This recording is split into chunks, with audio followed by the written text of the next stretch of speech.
I hadn't planned to be on that road. The GPS glitched, and the storm had pushed me off the main highway. I was low on gas, lost, and tired, and then it appeared. A flickering neon sign in the rain. Dollar Tree, open 24/7, in the middle of nowhere. No cars in the parking lot, no other lights for miles. Yet the store glowed like it had been waiting just for me. I stepped in. The door opened on its own. No chime, no greeting. It smelled like wet wood, burning candles, and something old. A man sat behind the counter, white clothes, pale eyes, no name tag. Without looking at me, he said, "Pick only what calls to you. Leave everything else." I laughed. "Right. Some kind of sales trick?" He smiled. Not friendly, just, patient. "Here, the items choose you. You don't choose them." I walked through the aisles. Everything looked ordinary until I saw one unlabeled shelf. 3 items. 1, a broken compass. 2, a sealed journal. 3, a foggy silver hand mirror. Something about the mirror drew me in. When I looked into it, I didn't see my reflection. I saw memories, my childhood, my father, who vanished years ago, smiling back at me through the glass. I couldn't stop myself. I picked up the mirror. The lights flickered. The air thickened. I walked back to the counter. The man was waiting. $1, he said.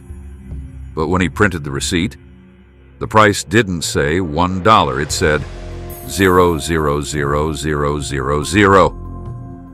I asked what it meant. He simply said, "When the mirror starts ticking, your time begins, in reverse." At home, I placed the mirror on my table. The moment I touched it again, it ticked. Then, everything started moving backwards. I began forgetting things. First, small things, what I had for breakfast. Then bigger things, my job, my friends, my name. Old photos reversed. Scars healed, my hair got darker, my body younger. I was de-aging, and then I became a child, and then a baby, and then nothing. Pitch black. No thoughts, no body, no sound. But I was aware, and then a green glow. The Dollar Tree, again, lit from inside like a lighthouse in hell. I was standing in it. Somehow, the man in white stood before me. This time, I wasn't a customer. I was part of the store. He placed 2 things in front of me. 1, a glowing dollar bill. 2, a blank receipt. He spoke calmly. "If you choose the dollar, you return to your life. Everything resets, but you can never return here. If you choose the receipt, you become a keeper, a guardian of this place. Forever." A second passed. I chose the blank receipt. Now, I sit at the counter. When the next lost soul enters, I say, "Just pick the one thing that calls to you. Leave the rest." And I watch. They laugh like I once did. But when they take their receipt, I see it. I see what they're about to lose. A memory. A face. A life. One day a mirror appeared on the wall. I didn't place it there. I looked inside. I saw myself. But I wasn't the keeper. I was the customer. It wasn't my choice after all. The receipt didn't let me in. It was always written for me. This store doesn't call to shoppers. It calls to the ones who were sold long ago, without ever knowing it. And when you walk through those doors, you don't make a deal, you finish one. If you ever find a Dollar Tree in the middle of nowhere, if there's no one else inside, if your receipt says 0, 0, 0, 0, 0, 0, leave. Because some items don't cost money. They cost your time, your memories, your soul, and some receipts can never be returned. My name is Oliver Grant, and I survived the most terrifying night of my life inside a Dollar Tree store in downtown Maine. At least, I think I survived. It was snowing hard that night. I was driving through rural Maine, far from the main roads, when my phone died. The GPS went black. I took a wrong turn, hoping to find a gas station or a diner. Instead, I saw it. A lone Dollar Tree store, lit up like a beacon in the middle of nowhere. There were no houses nearby, no signs of life. Just that single building, glowing under the falling snow. Something about it felt off, but I pulled into the parking lot anyway. The neon open sign flickered erratically. As I stepped inside, the bell above the door rang, a high-pitched ting-ting that echoed unnaturally long. Inside, everything looked normal, sort of. The shelves were stocked, the floor was clean, and there was a single cashier behind the counter, tall, pale, with glassy eyes that didn't blink. "Welcome to Dollar Tree," he said, but his voice, it didn't sound human. It was robotic, like an old recording loop. I nodded awkwardly and walked down the aisles.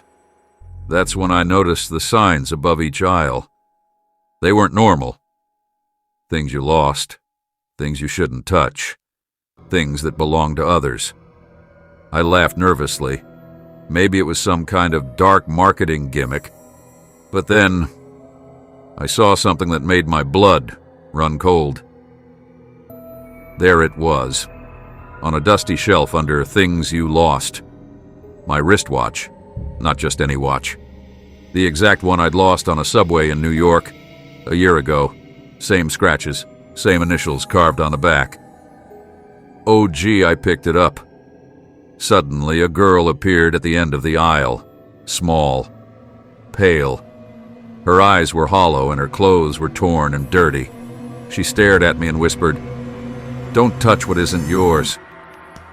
"What?" I asked, stepping forward. She turned and ran. I followed her around the corner, but she was gone. All that remained was a door labeled, "Employees Only, Do Not Enter." I opened the door slowly. Inside was a small storeroom, filled with dust and boxes. But on one table I saw several passports. Different names. Different faces. One of them was mine, but it didn't say Oliver Grant. It said Oliver Graves. My hands were shaking. I backed out of the room and headed straight for the exit, but the cashier, he was gone. The lights above began to flicker. The aisles stretched, warped. Shadows moved where they shouldn't. Only one aisle remained lit. Final purchases.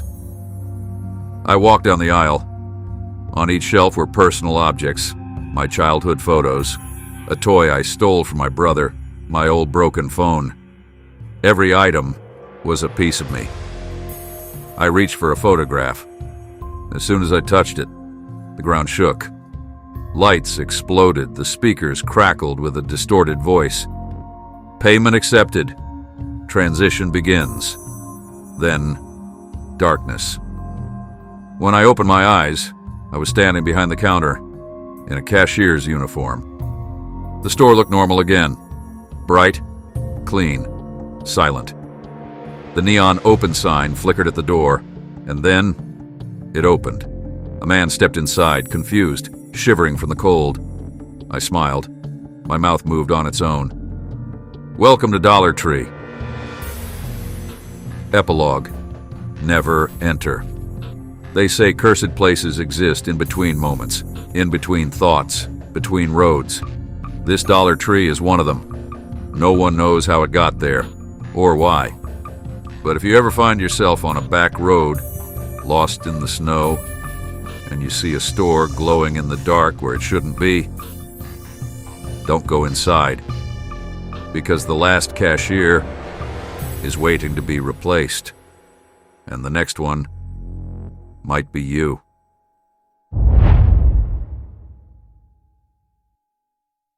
This story isn't mine. It happened to a friend of mine, Amber Winters. She's not the type to lie, and when she told me what happened to her that night, I could feel it in her voice, the fear, the confusion, the part of her that never came back. It all began on the edge of Milford, Pennsylvania, where a brand new Dollar Tree had just opened, but in the weirdest spot possible, right between an abandoned gas station and a burned-down diner. No one even remembered seeing it being built. But one cloudy afternoon, Amber decided to check it out. She told me the place was off, like walking into a place that had been waiting for her. No music, no customers, just dusty aisles, flickering lights, and that awful buzzing sound from an old ceiling fan above. Behind the counter sat an old woman, pale as chalk, with a Dollar Tree badge that looked like it hadn't been updated since the 70s. Old woman, croaky, slow voice. "Welcome. Miss Wintershart." Yeah, she said her name. Amber never told her. As she walked deeper into the store, something pulled her toward aisle 13. There was no label, no lights, just shadows, and a single dusty music box. Small, wooden, carved with strange symbols she didn't recognize. She turned the key. The music started, soft, innocent at first, but then the melody bent, twisted. It turned into something she couldn't describe. She told me it sounded like a child humming from inside a coffin. And then she felt it, breathing, right behind her. She turned. Nothing. But her reflection in the freezer glass was smiling, and Amber wasn't. She tried to leave, ran straight to the door, but the woman at the counter, gone.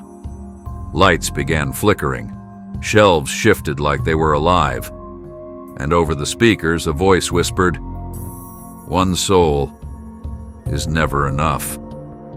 Amber doesn't talk much about what happened after. She said she blacked out and woke up outside, music box still in her hands, and 5 deep scratches on her neck.